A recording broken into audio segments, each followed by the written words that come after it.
What is going on, everyone, and welcome back along to your home of rugby. And this week, it is another round of Super Rugby Aotearoa and Super Rugby AU. We are previewing the 4 matches that you have got coming your way over Friday and Saturday. And I'm probably one of the only ones, but we can rejoice there's no Sunday games, so I can watch all the matches this weekend at home and not miss them while I'm at work. We do, of course, have our special guest on the show this week, and it's not Shane. Unfortunately, Shane has been unable to make it this week, but we've brought in the replacements, we've brought in the substitutes, and it's the main man himself back on the show.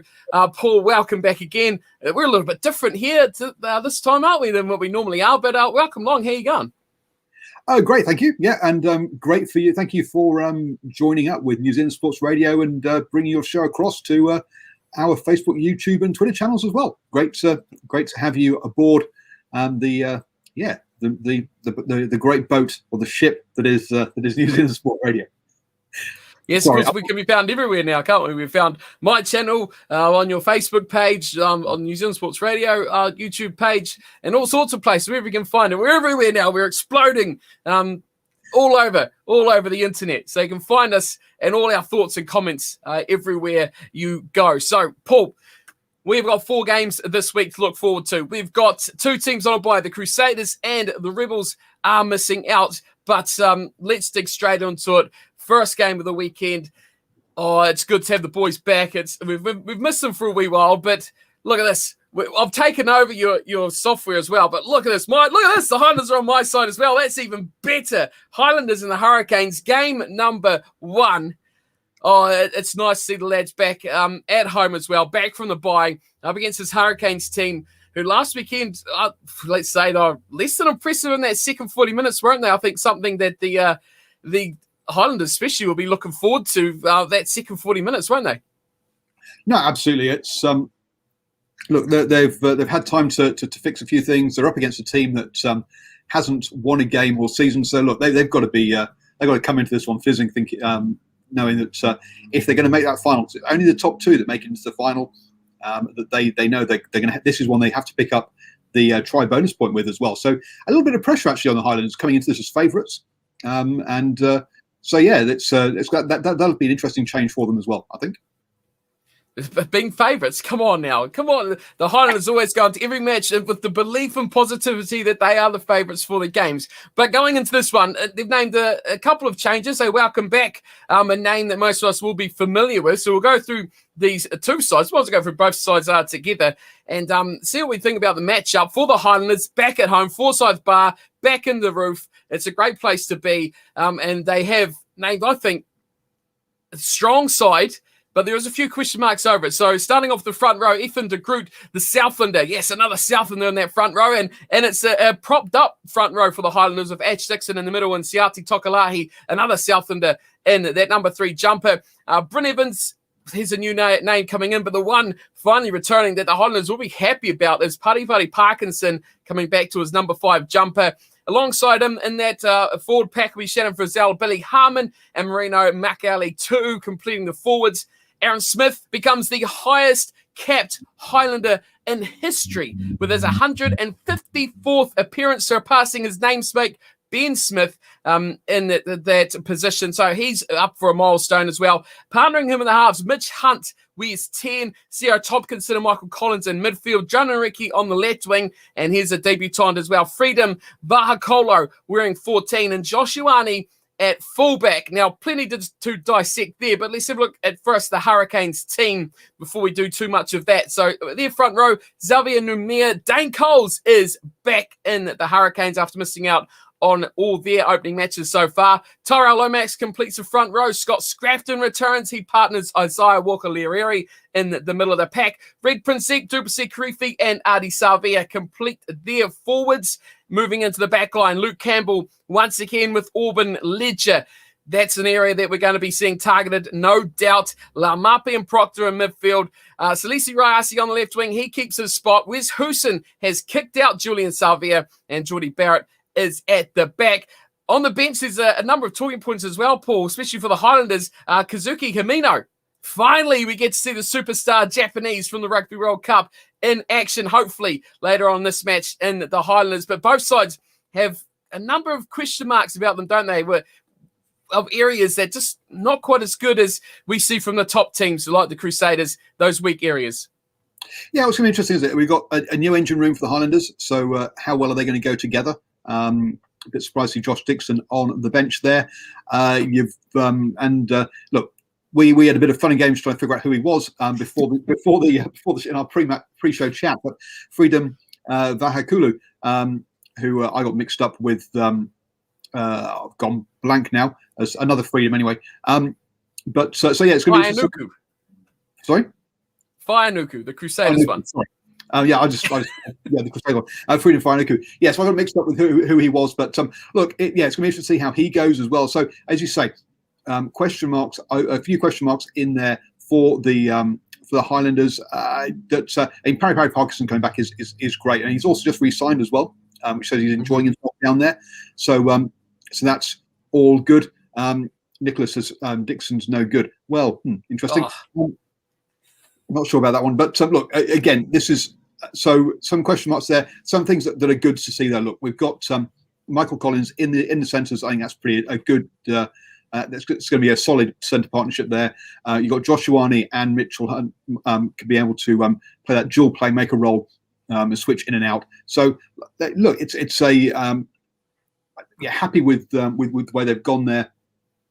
And they got so look. I mean, with Liam Coltman, Aidan Johnson, Josh Dixon, Kazuki Himeno, Fakatava, Manga Jensen, Gordon Bashir. I mean, that's a good bench for the Highlanders. Which normally, I guess, one of those things we'll do is say, yeah, not sure about some of the better players on the bench for the Highlanders, but no, that's in some ways it's a stronger bench than it is a 15. So I don't think there's any weakness to come off the bench for them, which I think is a good thing for the Highlanders. So the last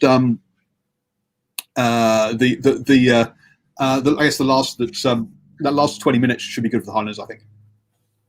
Yeah, I think it's an area they really do target for their match, don't they? They look to finish the game strongly, stay competitive throughout the match, and really just, I mean, like the Crusaders do, don't they? They're very, very strong finishers.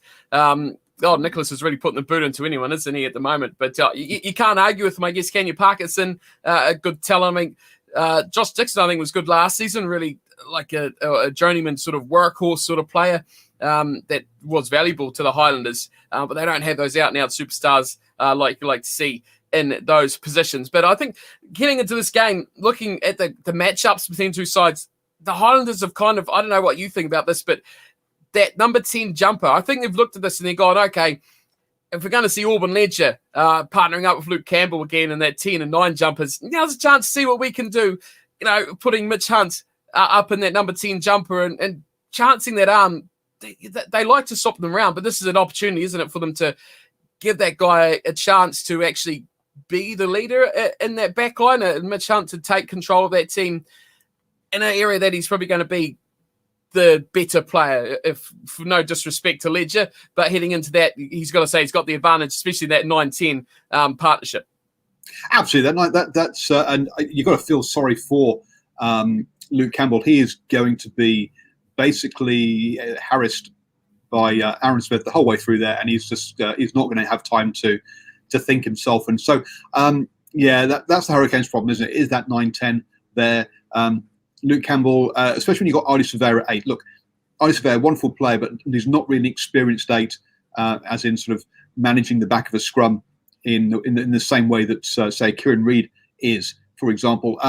So, I think at the back of scrums, look for Aaron Smith to really try and disrupt that when for the Hurricanes put-ins. But I'm happy to see Rayasi on there rather than Julian Surveyor, to be honest.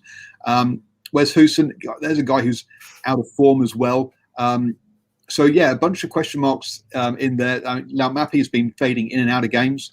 He's had his moments, but and with a pack that's not been giving them great front football, but Dane Coles is back. So clearly they've got themselves an extra midfielder on the pitch, with or an extra winger on the pitch with him. Yeah.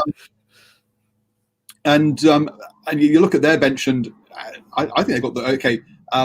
You got Rackety Stones, you got a decent front row on the bench there with Riccatelli, Rackety Stones, and Mafaleo. Yeah, amongst the backs, I'd rather have the Highlanders bench than the Hurricanes bench, to be honest with you. I think the Landers to really stretch away in the last quarter for me in this one. Oh, interesting. It'd be nice to see the two Umanga Jensen boys going head-to-head as well. We've got Thomas Umanga Jensen on the bench for the Highlanders and Peter Umanga Jensen on the bench for the Hurricanes. So come on, Paul, we dig into this with margins. I'm backing my boys to get it done. Highlanders by just 4 points. I hope that you're going to go a lot more extravagant in this one because you said you're going to pull away at the end there. So come on, money where the mouth is. Where's your $3 going? By 10 plus, come on.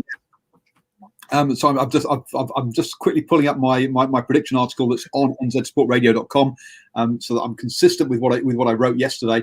To make I write it down just so I do the same thing.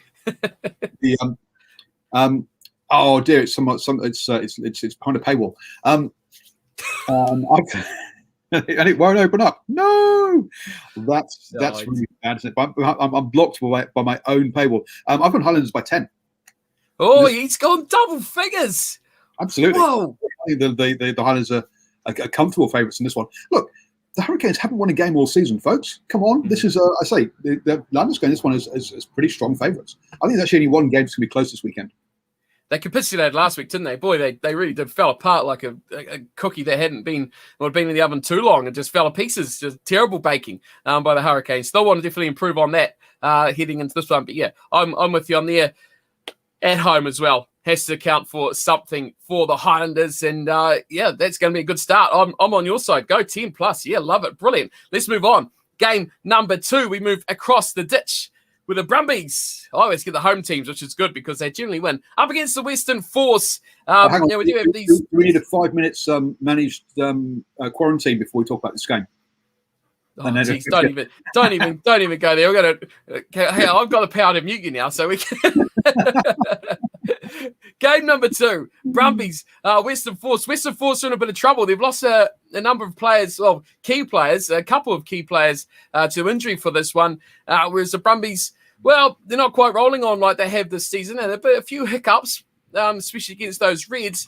But this is a sort of game where you look at and say, coming back from the bye, now the Brumbies, a bit of a rest after that first loss in a long, long time as well, especially at home. I think this is maybe a bit of an opportunity, and what the focus for them will be to make a statement. The Force will be a bit high on life after pushing the Reds much further than anyone would have been close to expected last week, especially away from home as well. They'll be feeling confident. Well, the Brumbies want to go out here and make a statement, won't they? Absolutely. I mean, the Brumbies do need to bounce back from that and show that there's no hangover from that game against the Reds. I mean, looking at the side, it's one that I think that will clearly, typical Brumbies will be looking at grinding it out and dominating the game, both not just on the scoreboard but actually on the pitch as well, and where they're going to be playing. So, but it's going to be interesting because I thought Western Force did very much a sort of Rebels-like number on the Reds last weekend, the Rebels did a bit of a number on the Brumbies as well, didn't they? And obviously not getting the win or anything, but definitely frustrating them. So I think this could be this could be a very frustrating game for the Brumbies, and it's whether they can hold their cool through to the end there, because they should come out on top. Don't get me wrong, but I can see them being frustrated by this Western Force side in a similar way that the Rebels did to them. I think these teams have got a bit of a knack for finding that way to almost outgrind their opposition in the way they play, don't they? The Rebels and now the Force of the last 2 weeks have certainly developed that ability. But we'll have a look at the lineups. I think there could be a few little key things, especially at fullback for the Western Force, which I'm sure you'll be jumping in on that one, Paul, as we get to it. But let's have a look at the two sides. For the Brumbies, kicking things off as a home team, and you name the number 1 jumper, Harry Lloyd. Now, he's one who's come through their whole player progression thing, through their academy players and things like that. So it is a good start for the development of Brumbies rugby. Harry Lloyd starting at number 1. He's forced the change of James Slipper to move across to 3 as he returns as well. The only constant there is Falau Fainga keeps his spot in that number 2 jumper. Experience in the second row of Darcy Swain and Caden Neville. And then we move to the rest of the back line, the back row, I should say. Rob Valentini, Jerome Brown, and Pete Samu complete the pack. Nick White, he wears the armband this week for the Brumbies, and he partners Noah Lolosio in those halves. In the midfield, Ore Simone and Len Ikitau forging a very solid partnership in the middle of that back line. Mac Hansen on the left wing, Andy Muirhead the right, Tom Banks at fullback. It's business as usual for those guys with the high numbers on their backs. Up against them, though, the Western Force, a few changes here. But if anything, it's given them a bit more experience in that Force jersey as players that have actually played for this team before. So, Tom Robinson, Filiti Kautu'u is the hooker, and Greg Holmes at a tight head. Siliki Tamani gets his first start returning back to the Force, and he'll partner Jeremy Thrush in the second row. Fergus Lee Warner, Kane Kutika, and Bernard Stander captains from number 8. Thomas Gabelli and Jake McIntyre in the halves. Henry Tifu and Tavita Kurandrani in midfield. Marcel Braki on the left wing. Byron Rolston on the right, and Jack McGregor at fullback. So you may notice there, Paul, straight away, there's no Richard Kahui, and at the back, there's no room for Rob Carney either. But let's not get all negative here. Another name you might know from over in the north, Jordan Oliver Fella, wearing 23. A young star, a star of the future, definitely. How good to see him coming in now into Super Rugby and building on these guys from the north coming and testing themselves down here in Southern Hemisphere Rugby. Oh, it's going to be. Look, we had Jim Archant do it last year as well. Some of the young, so it's not just older guys who are doing it now. Sorry, folks, but my neighbour has been very neighbourly and cutting the grass that we share between us. We have a little bit of shared grass there. He's been very neighbourly and helping out by cutting that grass. Yeah, look, you say it's not just the old guys who are coming down and trying it now. It's some of the young guys as well, which is good to see. But yeah, with this Force team losing that number of caps off the and experience out of their team, I really am worried about them now. Beforehand, I thought, I made my prediction before I saw the lineups. So I wrote them yesterday. Having seen the lineup now, I'm even less happy with this Western Force side. And I think I'm worried for them this weekend. Yeah, there's definitely a lot of experience, a lot of that stability lost in that team, isn't it, from the last few weeks, which will be a bit of a concern. But, Jack McGregor's been around a while. Marcel Braki's been around for years in this Western Force side. So a bit more continuity, I think, in the players that are playing, but definitely in the caliber of player has certainly dropped off a little bit as well. So I think it's, if this was a full-strength Force side, you'd say they got a decent chance of playing that, having those guys that know how to grind down the result, play the game they want to play, and like you said earlier, frustrate their opposition. I think this is probably a bit more of the Western Force side that if they do, if the Brumbies do get on top of them, could struggle to find their way back into the game. And hey, maybe the opposite side of the scale is they might play a bit more attacking, exciting rugby like the old Western Force used to do like last season. So we'll see how they do go. But we're both probably in agreement here. Brumbies to pick up a comfortable victory. Are you going? Don't tell me, Paul. You're not going 2 double-figure wins, are you, on one weekend? Oh, absolutely. I mean, I've see before it's all the sides went Brumbies by 10. As I say, I think it could blow out if they get ahead early. I'm going to go conservative here. I'm going to back the Western Force to actually do something nice. I'm going to go Brumbies just by 9 points. I'm not going to flick that switch and go to the 10-point buffer. But it should be, hopefully, the Western Force can actually contribute in this one and play some part in keeping this nice and tight. Because I don't want the Brumbies and the Reds to run away with it like the Crusaders are, do we? But, as long as anyone's beating the Blues, then that's all right. Because speaking of the Blues, let's go to matchup number 3. The Chiefs are at home up against the Blues. Paul, I'm going to give this one to you straight away. What happened last weekend to your Blues? How did things go so wrong? And why are the Chiefs going to just pull off upset of the century here back to back? Oh, dear. So I'm going to be at this game, folks. I've got a media pass this one. So I'll look out for post-match interviews or the post-match press conference being put up on the Facebook page on NZ Sports Radio. Yeah, look, it's against the Crusaders. I'm not sure the Blues have got the belief yet to take on those Crusaders. And just look, some stupid stuff, let's be honest. Kurt Eklund with that suplex really was very, like, I mean, he should have been red carded, let's be blunt. After what was a lovely try he scored, to do that was just, he just had a total brain fart, didn't he? Let's be honest. So you get yourself back into the game, and then you go and do that and just give up another try, and then it's just gone. So that's what happened with the Blues. Yeah, brain fart there. And the Chiefs, look, they got a win. Wow. I mean, that's I know you're upset about that, because that means that the Highlanders now are still equal with the Chiefs on the longest losing streak ever in Super Rugby for a New Zealand team. So you've got to say that So I mean, their morale would definitely be up, or their confidence will be up after that, which will be massive for them. I know Stephen Harris, a regular on the channel, is a little bit concerned about this one. He says, look, it'd be typical if the Chiefs did upset the Blues in this one. And you've got to say, look, they've got that confidence. The Blues, though, I think that win by the Chiefs last weekend will help the Blues out, because it means they're not coming into this one complacent. If you're definitely coming down here with the Chiefs having on that losing streak still, be like, yeah, look, they're losers. We can beat. We'll win it easily. Now that they've got the win, the Chiefs have got that win there. I think that should remove some of the Blues' complacency and arrogance. So hopefully they won't underestimate this Chiefs team. There we go. Famous last words. So when the Chiefs come away with their 2-point victory, come back here. We'll be here. I'll be expecting and waiting. No, I do agree with you on that. We'll look at the two teams, because the Chiefs have named a few changes, especially you'd say probably in their pack. There's one definitely that may not raise a few eyebrows, but give a little bit more advantage to that blue side. So starting off with their front row, Aiden Ross, Samisoni Takiaho, and Angus Tarval were the 1, 2, and 3, and Samapeni Finau with his third cap in a Chiefs jumper. He wears that number 4 jumper with Naitoa Akoi in the second row. Mitch Brown, Sam Kane, and Luke Jacobson are your 6, 7, and 8, with Brad Weber accompanying Caleb Trask once again in that halves combination.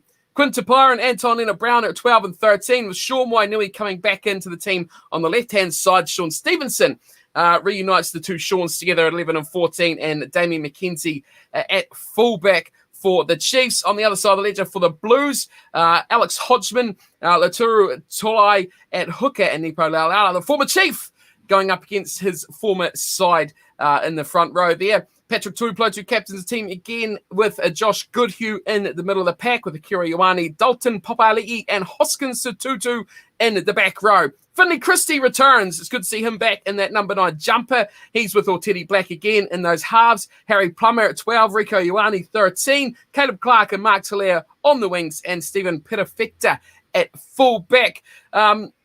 A bit of talking points in that one. No real changes to that Blues back row, especially all too much to the pack. But for the Chiefs, where do they find something to get up over this Blues side? They've got the weaknesses that they've found from the Crusaders, but they've got plenty of their own troubles, don't they? And how they're going to, I think, contain this Blues team, because defence, I think, for them is going to be paramount, not to concede, because the Blues will just want to run and score points. They will do. Look, we listened to Clayton McMillan and Anton Lienert-Brown doing their media interviews from this media channel as the naming of these teams yesterday, was it? I think it was. Today was from today. Sorry. Look, one of the things that I think was key or was interesting from Clayton McMillan was saying that basically, if you're not training at the beginning of the week, you're not in the team on the weekend. So hence that's why you've got 2 new wingers and Finau in there, because those players just weren't able to train at the beginning of the week. They might be fit by the end of the week, but they just said, look, no, if you're not fit on Monday, Tuesday, that's it. We're not going to risk you at the weekend, which is good to see. So with that concussion or with failing that HIA on the weekend, it's good to see the young guy being rested. They don't want to break him, but he leaves a massive hole in that second row. Yeah, big problem for them there. Caleb Trask really needs to step up. Didn't have a great game last weekend, and it was really when he went off that the Chiefs suddenly clicked into gear and won the game. So there's a guy who's got something to prove in there in that one. But I think in some ways, having him and then bringing him off and moving DMAC to 10 and having the DMAC Chase Tiate combination for when players are tired is a great way of doing it. I wouldn't start D Mac and Chase, because I think against a fresh team, they're not going to find the gaps in the time. So I think it's good. I do like that tactic towards there. Obviously, you're assuming no injuries and stuff. Interesting, Quince Pirate 12, because he plays 13 has played 13 all the way through age grades. They've moved him in and brought Antoinette Brown out to 13. So another one there where you've got too many 13s and not enough 12s. So you don't really have that second kicking option. But I guess with Damon McKenzie, you're able to slot in, you don't need to worry about that too much. So there's that. There is that one there. Congratulations, Sean Wainui. Actually, it's his 50th cap or 50th Super Rugby game.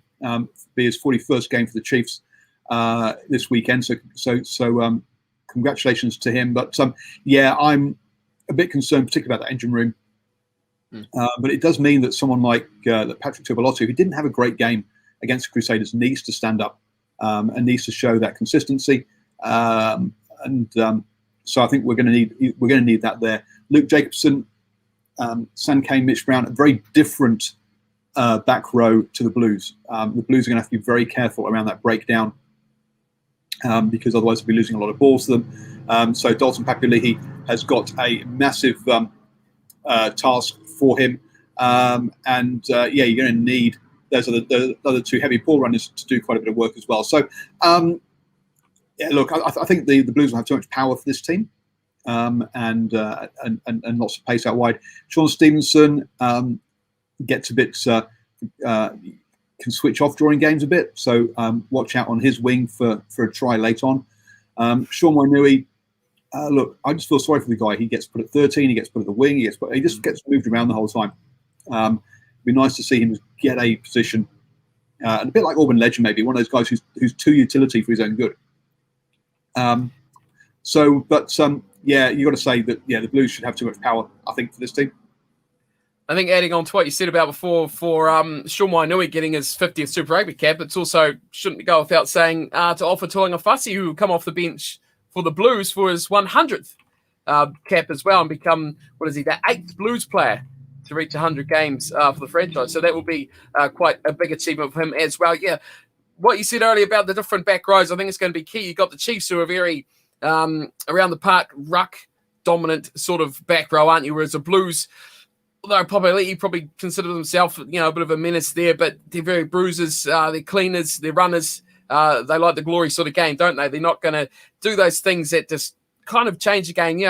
The invisible tasks that you see those guys do that don't often get the credit that they do deserve. But I do agree with you. I think overall, I think the Blues will have enough to get through this fixture as a whole fixture. I think the Chiefs are a team that don't like to play the full 80 minutes, and you often find there's a period of the game where they will fall asleep and fall off the game. And I think the Blues will be good enough to punish that. Lineouts could be a key one here as well. I mean, obviously, we've lost Kurt Eklund, so will the Blues line out fire properly with Tulai in there? Also, Samasoni, hasn't yet. Can be a bit of an erratic darts player. With Finau in there, you've got to say that the Blues got an opportunity there to disrupt the Chiefs lineout. So both lineouts could come under attack, which would be interesting. So I think, you say the turnover battle you'd expect the Chiefs to win that one. So where are the Blues going to get the ball? The lineout could be one of those places.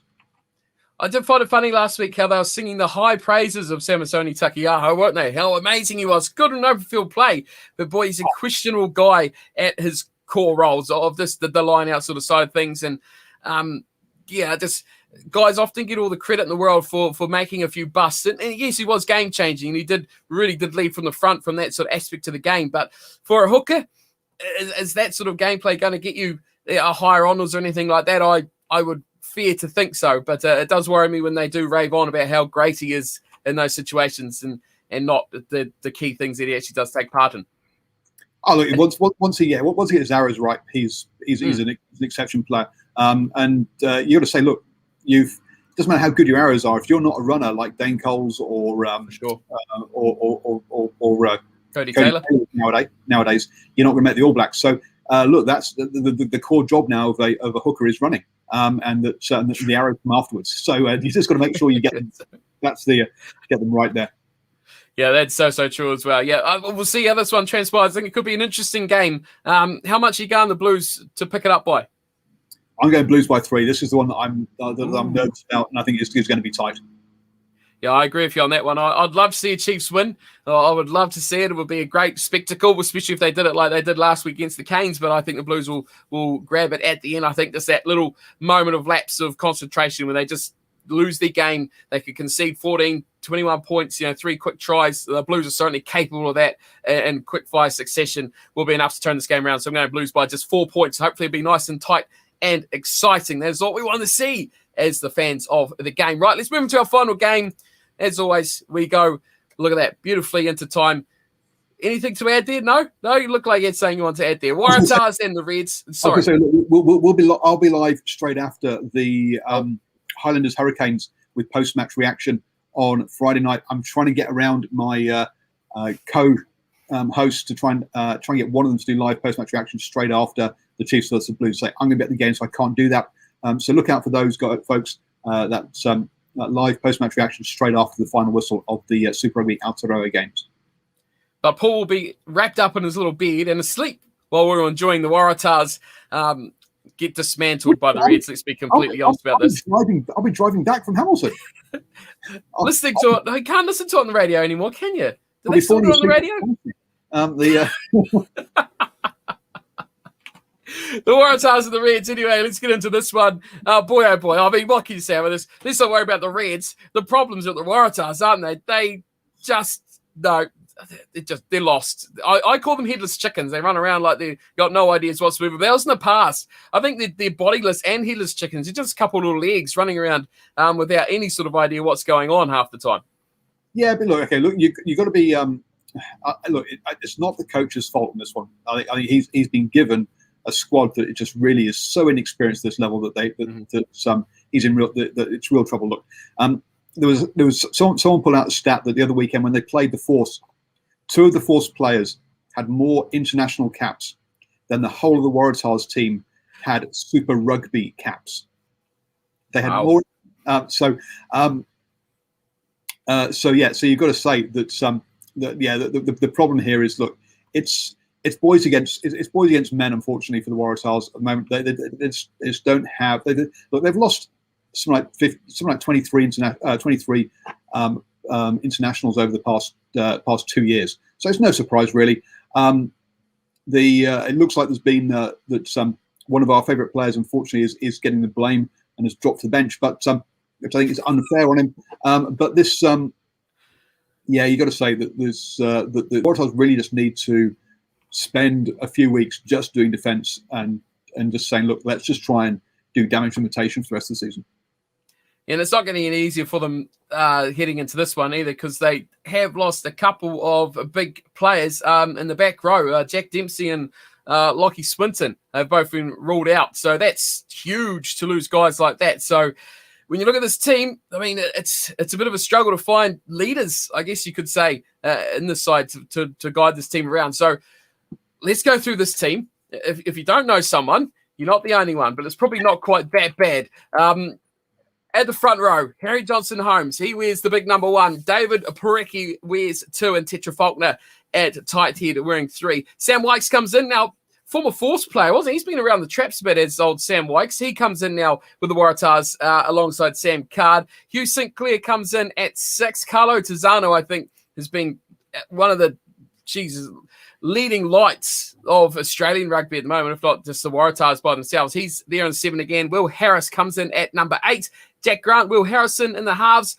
In the midfield, we get to see some returns. Isaiah Parisi comes back from his red card back in round 1, wasn't he? He got suspended for, 3 matches? So he's finally back. And Lalakai Fakiti joins him in that midfield. James Rams on the left wing. Alex Newsom back to the right. So there's all sorts of changes here. Ram back in, and Jack Maddox, of course, going back to fullback because Paul's favourite player, Mark Nwanganitawasi, is off to the bench. So he's thankful he doesn't have to say that name.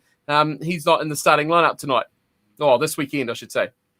Yeah, no, absolutely. I mean, look, when your captain's on the wing, because he's the only leader on the pitch to give the captaincy to, you know you're in trouble, right? Now, I don't know if this is just a matter of Rob Penny's just gone, right, folks, I'm not quite sure who these players are, so I'll have Sam and Sam in the 5 jersey, and I'll have that Harrison guy did pretty well. Oh, is he at number 8? Will Harrison. Is this how many? I just maybe getting confused with the names of all these brand new players he keeps getting given every week. It's as you say, lack of leadership and experience. Okay, let's have a look at this Reds team. It's much the opposite for them, isn't it? Especially with the changes they've made. Dane Zander wears one, but Brendan Paenga-Mosa, who has been phenomenal off the bench over the last couple of weeks, starts this week in that hooker role, and Taliana Tupou completes their front row, I should say. Ryan Smith is at 4 with Lukan Salakar-Loto. In the back row, Angus Scott Young, Fraser McWright, and Seru Uru wears number 8, I think, another leading player for the Reds this season. Tate McDermott, James O'Connor in the halves, Hunter Paisami and Jordan Patai, 12 and 13. Filippo Dalgunu returns on the left wing with Selasi Vainavalu on the right. And Jock Campbell is at fullback for the Reds. I tell you what, they look more and more dangerous, don't they? I'm a huge fan of Seru Uru. He is a phenomenal player, wearing number 8. He's been impactful off the bench. He's been impactful starting. He's a fantastic little player. Dalgunu's back. Everything is just going right for the Reds, isn't it? They can't do any wrong right now. Yeah, sorry, you might feel a bit sorry for Bryce Hegarty getting dropped from the 15 jersey. Whether he actually deserved that, but perhaps just rotation there. And that's look, when you got Harry Wilson, Alex Maffey to come off that bench as well. Look, Hamish Stewart. That's a strong bench there too as well. But that's 10, 11, 12, 13, 14 could very easily be the Wallabies back line, right? Add Nick White in at 9 and a fullback from somewhere, and you've pretty much, and that could be the Wallabies back line. So look, this could turn into a cricket score. Let's be honest. They did it against who did the Reds do it against in the first round? Gone blank. Against Waratahs. That's right, because obviously we've done. This is second half. Yes, we're in the second half. Hey, that's good. That's because they're running 1 week ahead of the. Look, it was 41-7 in round 1, and we could be seeing something similar again because this Reds team, has got way too much class. That pack will push around the Waratahs pack, and then those backs will just have some fun. Yep, that's what we're going to see. Like I said, the bench was my next point. So much experience on there, but good to see some new players coming on. You got Sam Wallace wearing 20, who will be in his debut as well, and Kenai Thomas in 21, another one. So 2 debutants coming off the bench. So for the Reds, so you've got plenty of guys coming through that system as well in the Reds. Yes. The only question: do they have a lock on the bench? So that could be the only problem. Technically, no. So yes, they've gone for 2 loosies in Harry Wilson and Sam Wallace. So I guess the only but Seru Uru can play second row as well. So they'll switch him from 8 to second row if they need to, and bring Harry Wilson onto that back row. And Angus Scott Young as well could also move into that second. We are scratching around here for issues, okay, for problems. But yes, potentially the Reds might only have might have to put a makeshift-ish lock in, but unlikely. But they've played there before. So come on, no, this is Reds all the way. How big's your margin? Come on, $3. I've only gone 10 actually. I should have gone larger, to be honest. Yeah, I'm going larger. Give me the Reds plus 17. That's what I'm going for on this one. On the road, big thumper to round out the weekend. There we go. How good is that? Hot to trot. Done another week of Super Rugby preview show. Big thanks, Paul, for coming on. Any final words you'd like to say about the weekend before we dig into it? About 25 hours time or so. Look, I think we now we're reaching the halfway point of Aotearoa. We're into the second half of AU. So I think we know the relative standings of all the teams now. And I think it's kind of settled down, hasn't it? So I think it's can anyone upset the apple cart from here on in? Is the main question mark around this, because we're heading towards a Rebels making the semi-final, and then the Reds and Brumbies in the final of the Super Rugby AU. and we're heading towards a Blues losing to the Crusaders in the final, unless the Highlanders can claw back the gap. But yeah, let's just hope that we well, not for my $3 on each game, obviously, because I don't want to I don't want to lose my money, but let's hope we do get a few upsets. It would open up the competition, wouldn't it? It would liven it up a little bit more. But I mean, at this stage, it looks like you say, we'll be handing the Reds. Possibly, I'll give it to the Reds. The Reds a trophy and the Crusaders a trophy in a few weeks' time. But yeah, Brumbies are certainly within a shout. And I think the Blues on their day are a good enough side, but the Crusaders are too clinical. But we're going to the end of the season. This weekend, we'll just make sure the $3 is kept safe for Paul's bank account so he can afford to buy himself a coffee next week. But that is it from us today. Big thanks to Paul for coming in, filling in from Shane, who will be back next week as well. The coffee's empty. See, look, it's all bad news. Hang on. We've see, I've gone to the wrong thing now. No, I've gone to, here we go. Hang on. So because you can do this, there you go. Make sure Paul can buy a coffee. So for anyone who's listening to the podcast won't have any idea, but there's a link at the bottom there to support Paul and New Zealand Sport Radio on Patreon. So go check that out if you can as well. So big thanks everyone for coming by and leaving your comments in the chat as per always. And we will see you all next week for the next round of Super Rugby Aotearoa and Super Rugby AU. But until then, thanks for watching and take care.